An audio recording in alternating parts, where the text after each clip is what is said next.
Are you looking for some easy words to get your husband or your spouse to really hear you and to really stop in his tracks so he can respond to you? All right, I am going to, this is a bit of a reaction video, and I'm going to break down what he's saying. And this is for you ladies in terms of really being able to trigger or tap into that thing that is going to get him to respond to you in the way that you need. Okay. Hey, everybody, welcome back to the channel. It's Dr. Nicole. And, occasionally I like to do these reaction videos. Sometimes I disagree, sometimes I agree.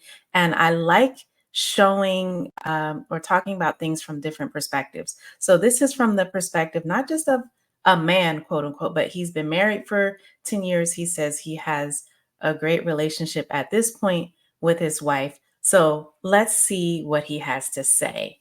Okay, so I'm going to go ahead and hit play. Gentlemen, I've been married a decade, so not a long time.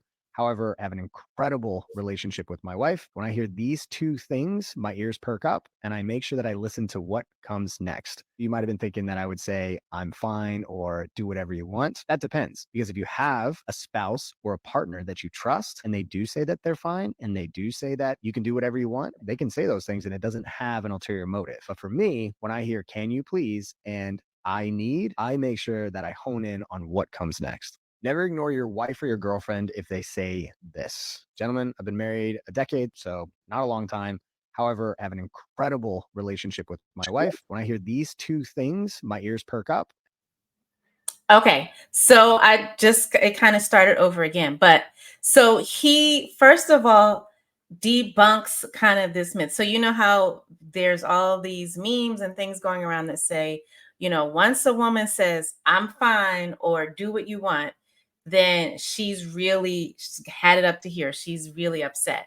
And what that is implying is that women are going to be passive aggressive, that they're going to not really tell you, as they say, I can show you better than I can tell you. And hey, there is certainly a time for that, but in a real relationship, a healthy relationship, it's important to not use those forms of communication. And he highlights that because he says, when in an open and transparent and honest relationship, hopefully you're not going to resort to that. And that's different. You often hear me talk about how sometimes we need space in our relationship to have those difficult conversations. And so taking space, saying, hey, I need a minute, not right now, that is active. That's not passive communication. That is certainly a great thing to do. But when if you're a woman and you are at the point where it's like, I'm fine, do what you want, if that is your mode of communication, it's not effective. And also, it's not fair to you. Not only is it not fair to your partner, right? Because we all, both sides want honesty and transparency and authenticity. So not only is it not good for the relationship if that is your main mode of communicating when you're upset or when you've had it up to here, it's also not fair to you, right? And I know a lot of women, you experience what may feel like a communication conundrum. You aren't quite sure what to say. You hear that if you're over talking, and I often talk about that, over communicating, over explaining, it gets drowned out, right, by your partner and even with your kids and other people that you're trying to make a point to. So sometimes it can feel like, well, how do I do this? What exactly do I do? He goes on to tell you two sets of two words that can perk up your partner's ears and really get the response that you're looking for. Let's play that one more time.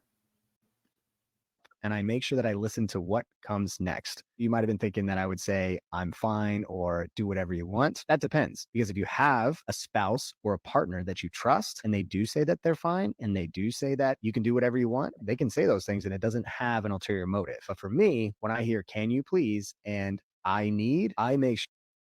Okay, you get that? Can you please? Okay.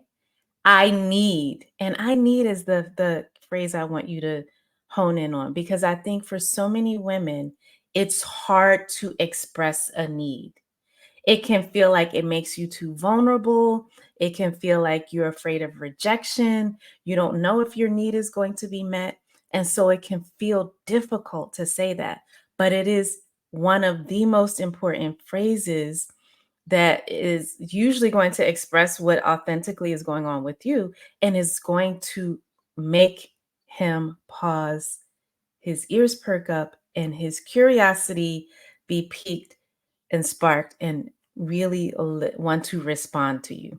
And we're all humans, right? There are, at a certain point, certain communication gets drowned out. It all starts to be monotone, the same words. And so our brains kind of get, as we say, acclimated or used to it, and we don't tune in as much.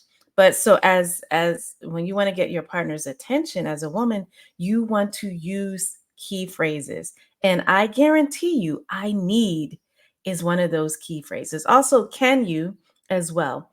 Can you, I think sometimes can be a little bit easier for us as women, but I need.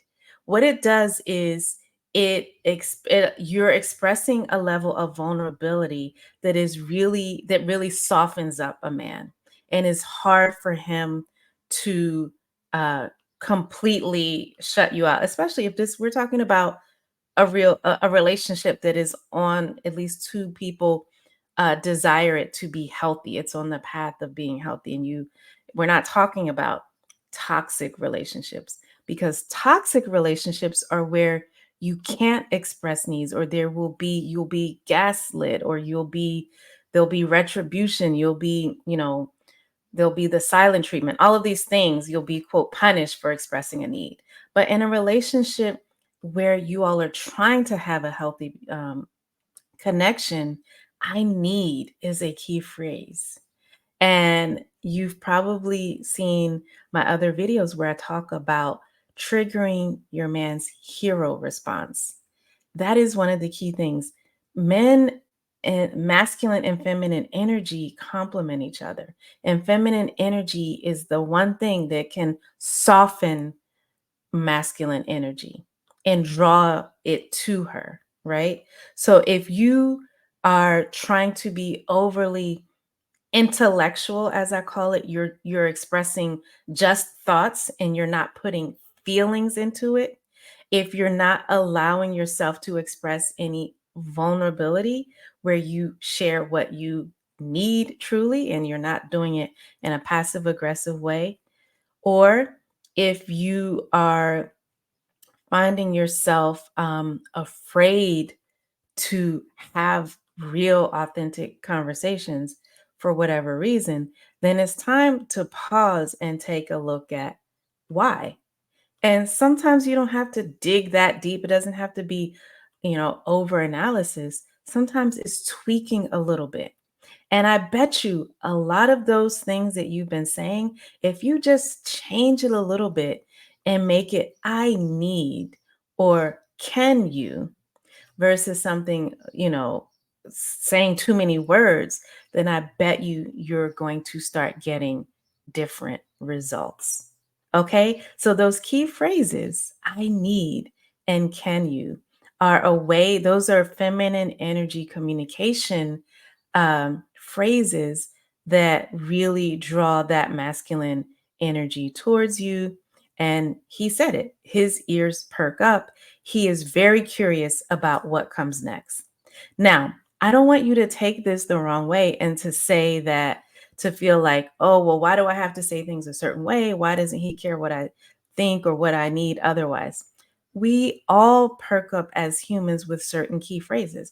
I'm sure there are things that your husband may say, that your spouse may say, that are key phrases for you to pause and really pay attention. That's part of communication. Communication is not just saying what you think or feel, but it's trying to make sure that the other person can hear it. Okay. So I want you to tell me, what has been your experience? What are some key phrases that you notice in your relationship that either work and get him to perk up, or that drown out your message?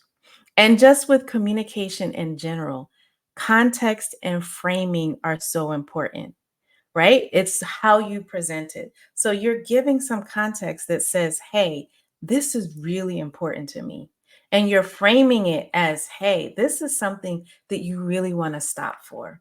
And sometimes when you're trying to frame it and give context, the fewer the words, the better. All right. So you tell me in the comments what has been your experience. Try this out and tell me.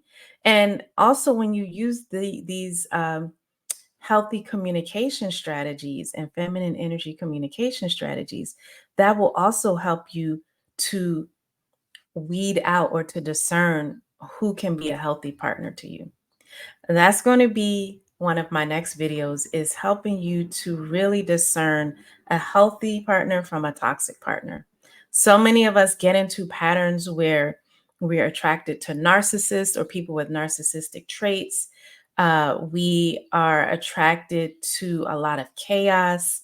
And so this more simple form of communicating and being vulnerable and sharing your needs can be foreign as a way of connecting with your partner, because it's totally different. So we will get into that in the next video, but don't forget to let me know in the comments, what has been your experience? Have you tried these strategies? How has it worked for you? And don't forget to subscribe to the channel if you haven't already. I thank you so much for your support. For those of you who have subscribed, if you're watching the videos, go ahead and hit like and share, subscribe, and hit the notifications bell. All right, everybody, this is Dr. Nicole, and I'll see you in the next video.